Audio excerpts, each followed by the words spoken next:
This German family came to the U.S. 5 years ago, hoping to find refuge because they wanted to homeschool their children in freedom.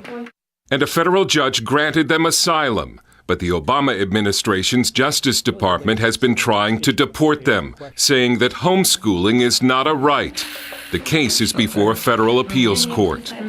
Uwe and Hannelore Romeike began homeschooling in Germany because they didn't want their children exposed to things like witchcraft and graphic sex education, both taught in German schools. Also, there were stories where they were encouraged to ask the devil for help instead of God, and actually the devil would help. We found out what is in the textbooks.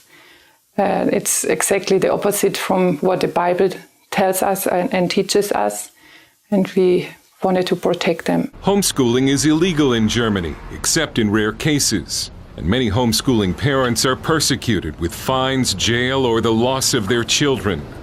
Most homeschoolers in America are left alone by the government. But what if state and federal officials started to move against homeschooling?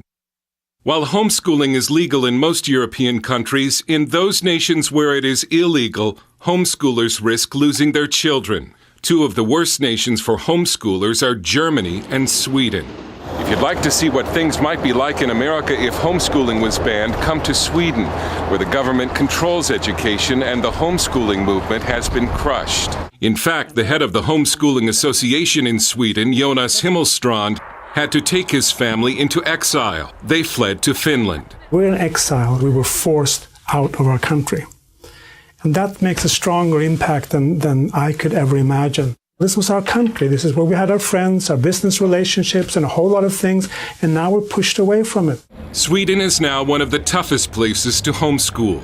Michael Donnelly of the Homeschool Legal Defense Association. This is incredible for a nation like Sweden that calls itself a free nation, a democracy, so to speak. Ruby Harold Clausen, president of the Nordic Committee for Human Rights, goes even further, calling it a dictatorship where social workers tell parents what to do. Sweden seems to be a democracy, but it's far from it. It's a dictatorship. You have the social workers dictating how people are to live. You're not supposed to be different from anyone else in Sweden. Everyone is to be uniform. They want to have these cookie-cutter children.